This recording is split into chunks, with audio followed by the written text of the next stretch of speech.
who do you think is they? There are people who've been in charge of the world for quite a long time. And to keep it simple and to make sure this podcast stays up, the people who control the money are going to control the world. Because if you have money, you can influence people. Yeah. Right? So, and the governments, what do the governments need? Money. So they're a layer in the chain. That's what I mean. The governments are the illusion of choice. Yeah. It doesn't matter who the fucking president is. It's bullshit. Right? So the true matrix, the people who truly control it, they want as much influence and power as possible. This is human nature. If you have a company, you're not going to hire employees who disagree with you and don't listen to you. You're going to want them to be as compliant as possible, just like you're going to want your woman to be as compliant as possible. It's who you are as a man, right? So if you're one of the most important, powerful billionaires on the planet, you're going to want as much power over the world as possible. You want people to be compliant. So you're going to look for that outside support structures and attempt to attack them. If you had a girlfriend and she's 100% and she listens to you, except she has this one friend who's always in her ear talking shit, you're going to say, don't be friends with her anymore. So if you're trying to teach the children X, but their parents are trying to teach them Y, you're going to say that we need them to spend less time around their parents. So how do we do that? We need the parents to be more busy, and we need them to go somewhere. That's just like some crazy control shit, though, is what I'm saying. Yeah. But that's what they've done. Yeah. It's on purpose. Like, it's very, very purposeful. It's all done on purpose. These people I just are think not fucking stupid. The average person doesn't understand that, like, that statement means that, like, there's people above us that are just trying to control us, right? Oh, completely. There's people in charge above us trying to control us all. I mean, if the last 3 years haven't proved that, I don't know what's going to prove it to you.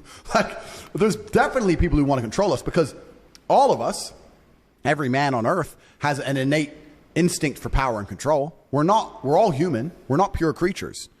The reason you guys love doing this podcast is because you love being big and getting more followers and getting more influence. What is influence? It's power. It's control. It's what you want. It's what I want. It's what everyone wants. If you get to a certain level in life, that's what you want. Now, you're going to have power and influence over a whole bunch of people. You may believe, it's not even necessarily evil. You may believe that you're helping them.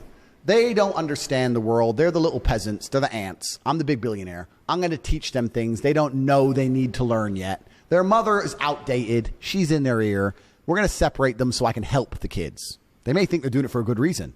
But what they're really doing is trying to propagate their own personal worldviews on other people. As we all do, as you do, as I do, etc. They just managed to have a lot more influence and more power to do it, right?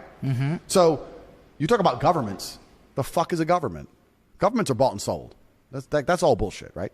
But there's people in charge of the world who want us to listen when they talk. And they're going to do their very, very best to stop anybody or stop any kind of power or support structure which is going to prevent that. It's done on purpose. This is why they also try and ensure that the people of most nation states are infighting. This is why government and politics and everything is the biggest lie in the world. You have Democrats and Republicans arguing with each other all fucking day when they are two sides of the same coin. And the people in charge of all of it are laughing. Bro, if you had to fight 100 fucking cats, right?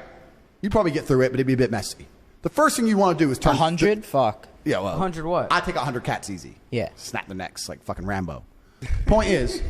You'd want to turn all the white cats against the fucking yellow cats. First. Start civil war first. Let's get them uneasy. We don't working together on me now. Let's man. Well, you're Democrat, you're Republican. You're black, you're white, you're brown. You're gay, you're straight. You're a man, you're a woman. You're this, you're that, you're this, you're that. And everyone's going to sit there and fucking argue all day. And they're going to sit at the top laughing. There's more of us than there is of them.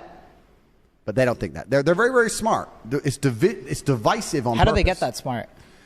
It's because it's age old, bro. This shit's been around for a very long time. So it's just families that have learned along the way? It's not just families. It's just age old. If you look at how... But that's like really smart shit. Look at how England conquered India.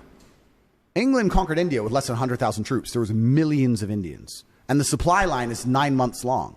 How do you do it? You turn up. You turn one team against another team, one family against another family, one tribe against another tribe.